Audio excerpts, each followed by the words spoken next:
पावसाळ्याच्या वातावरणात शेंगदाण्यांना बुरशी, जाळी, किड्या लागू नयेत म्हणून कोणती उपाययोजना करता येईल ते आपण इथे या व्हिडिओमध्ये बघायचं आहे।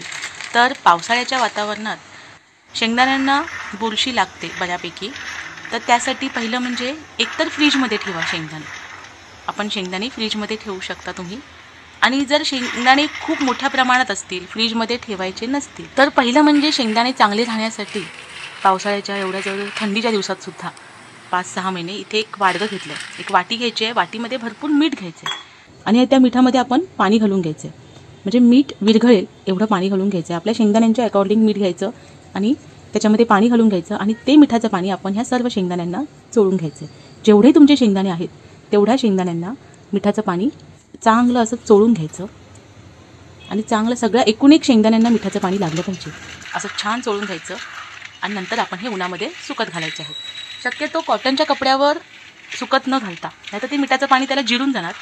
मी ताटामध्ये, जसं की माझ्याकडे मोठ्या पराती असतात, ताटं आहेत, तर त्याच्यावरच मी शेंगदाणे उन्हामध्ये सुकत घालते। सो इथे मोठ्या 2 ताटांमध्ये मी हे शेंगदाणे उन्हामध्ये सुकत घालणार आहे। गॅलरीमध्ये जे ऊन आलं आहे, तर मी इथे शेंगदाणे कमी आहेत त्यामुळे 2 ताटांमध्ये ठेवून गॅलरीमध्ये उन्हामध्ये सुकत घातले आहेत। पहिल्या दिवशी ऊन देऊन झालेलं आहे, दुसऱ्या दिवशीसुद्धा मी इथे उन्हामध्ये सुकत घातले आहेत शेंगदाणे।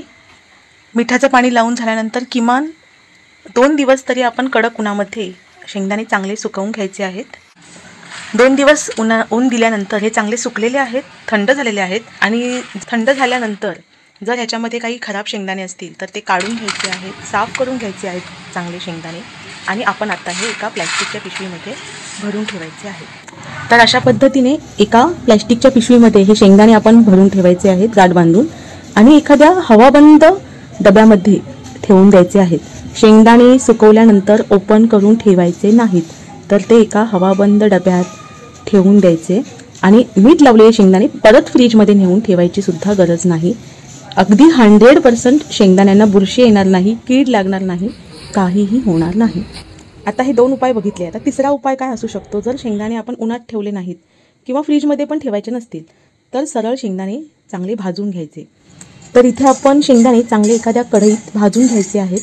भाजून घेतल्यामुळे सुद्धा आपले शेंगदाणे छान राहतात, त्यांना लवकर बुरशी येत नाही, जाळ्या लागत नाही किंवा त्याच्यापासून आपण जो कूट बनवू तो सुद्धा खराब होत नाही। तर अशा पद्धतीने आपण भाजून सुद्धा शेंगदाणे ठेवू शकतो आणि पटकन खिचडी किंवा जेवणामध्ये यूज करू शकतो। भाजून झाल्यानंतर थंड करून एका पिशवीत बांधून हवाबंद डब्यामध्ये आपण ठेवून द्यायचे आहेत शेंगदाणे। तर अशा या 3 प्रकारे आपण शेंगदाणे स्टोअर करू शकतो पावसाळ्याच्या आणि थंडीच्या दिवसामध्ये, जेणेकरून आपल्या शेंगदाण्यांना फ्रीजमध्ये ठेवले किंवा भाजून ठेवले किंवा मिठाचं पाणी जरी लावून ठेवलं तरी अजिबात बुरशी येणार नाही आहे, त्याला जाळ्या लागणार नाहीत किंवा कीडसुद्धा लागणार नाही आहे।